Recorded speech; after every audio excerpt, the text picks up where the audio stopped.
Sup guys, welcome back. My name is Vitor and today's a very quick video. For the past year I have been developing this humanoid robot prototype with the lowest budget possible and scrap parts I could find in my shop. Currently the main objective of this build is to make it serve drinks at a party.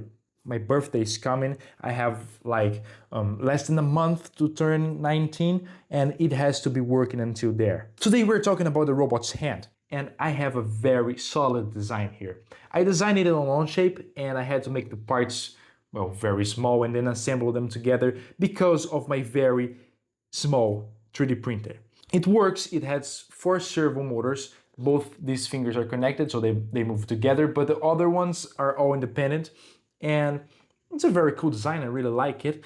The problem is the robot's hand is too heavy and it has a really tough time trying to lift it up. It can lift it up, but we need smoother movement and we're looking to improve it. So I'm currently working on a new design. Hopefully it will be a lighter one, but we can't just waste this beautiful masterpiece. That's why today I'm showing you how I built this robot hand, while also building a stand for it so we can display it fully functional at my room.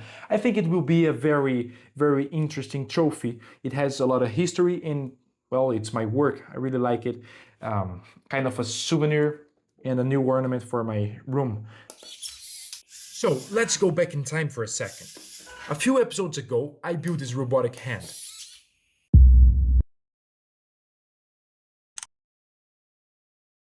And it all started the old school way. Concepts and a lot of AutoCAD. From day one, I had this one big limitation in mind. My 3D printer. It can only print parts up to 4.5 inches, so the design had to respect that.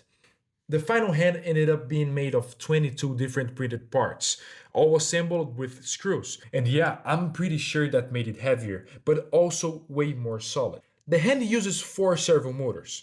And one design rule that I set for myself was no strings. I had already tried strings in previous projects. I don't know, I'm just not a big fan.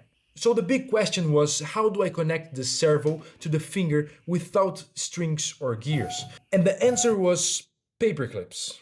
I shaped them exactly how I needed, creating the perfect mechanical connection between the servo arms and the fingers. Simple, cheap, and adjustable.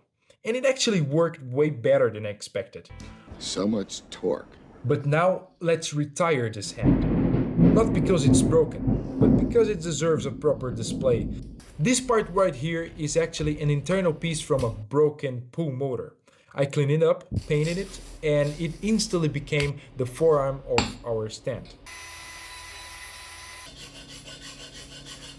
For the base, I reused the motor's original base as well. Heavy, stable, and already designed to not fall over. Now, to control everything, I'm using the good old and legendary Arduino Nano. I soldered all the connections in the Arduino and fixed some terminals on the base because I didn't want to cut or solder the hand's servo wires. Those connections will stay original, always.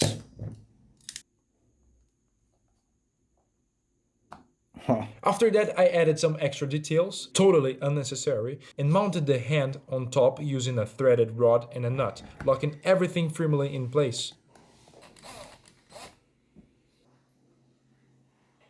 Once all the connections were done, it was time to reprogram it.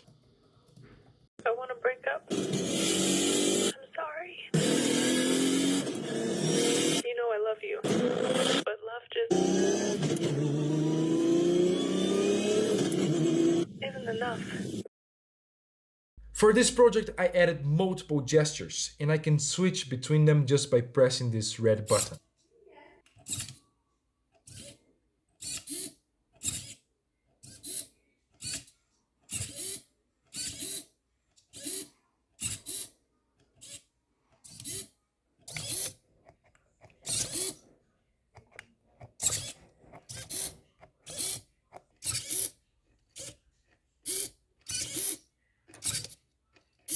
Every time I look at it, I'm reminded of the Terminator hand. And I'll be honest, I might have taken a little inspiration from Skynet. Now I have my own piece of robotic art in my bedroom. I don't know about you, but I would 100% buy one of these if it existed on the market. And now I'm really curious to know, do you think this has potential to become like a sellable version? I'm really curious. Please let me know in the comments. Well, subscribe for more and I will see you in the next one. Thank you.